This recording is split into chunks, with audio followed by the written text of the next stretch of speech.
most important thing is to be able to define which ones you can come to an intelligent decision on and which ones are beyond your capacity to evaluate.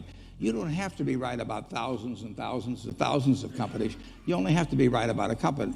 I met Bill Gates on July 5th, 1991. We were out in Seattle, and Bill said, "You've got to have a computer." And I said, "Why?" And he said, "You can do your income tax on it." I said, "I don't have any income. Berkshire doesn't pay a dividend." He said, "Well, you can keep track of your portfolio." And I said, "I only have one stock." I said, and he says, "It's going to change everything." And I said, "Well, will it change whether people chew gum?" And he said, "Well, probably not."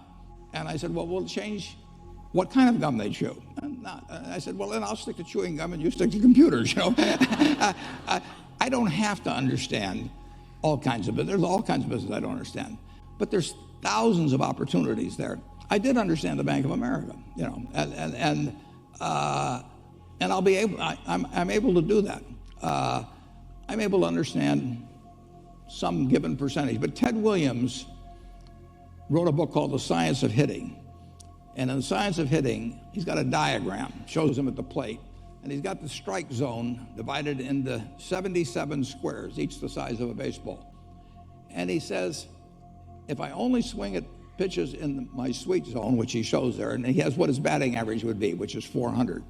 If he had to swing at low outside pitches, but still in the strike zone, his average would be 230. He said the most important thing in hitting is waiting for the right pitch.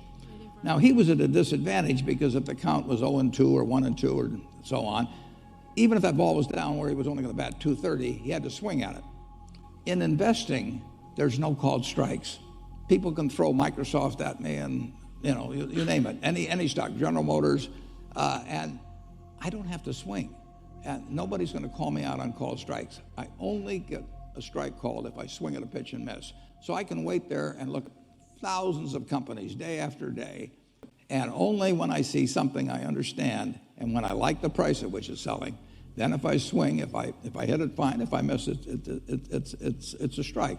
But it's an enormously advantageous game, and it's a terrible mistake to think you have to have an opinion on everything. You only have to have an opinion on a few things. In fact, I've told students, if when they got out of school, they got a punch card with 20 punches on it, and that's all the investment decisions they got to make in their entire life, they would get very rich because they would think very hard about each one. And you don't need 20 right decisions to get very rich. 4 or 5 will probably do it over time. So I don't worry too much about the things I don't understand. If you understand some of these businesses that are coming along and can spot things on, if you can spot on Amazon, for example, it's a tremendous accomplishment what Jeff Bezos has done. And I tip my hat to him. He's a wonderful businessman. He's a good guy too. But could I have anticipated that he would be the success and 10 others wouldn't be? I'm not good enough to do that. But fortunately, I don't have to. I don't have to form an opinion on Amazon. And I did form an opinion on the Bank of America, and I formed an opinion on Coca-Cola. Coca-Cola's been around since 1886. There's 1.8 billion 8-ounce servings of Coca-Cola products sold every day. Now, if you take 1 penny and get 1 penny extra, that's $18 million a day. And 18 million times 365 is 7 billion, 3 less 730 billion, or $6,570,000,000. So annually, $6,570,000,000 from 1 penny. Do you think Coca-Cola is worth a penny more than Joe's Cola? I think so. So, and I've got about 127 years of history that would indicate it. So those are the kind of decisions I like to make. And you may have an entirely different field of expertise than I would have, and probably much more up to date in terms of the kind of businesses that we're seeing evolve. And you can get very rich if you just understand a few of them and understand their future.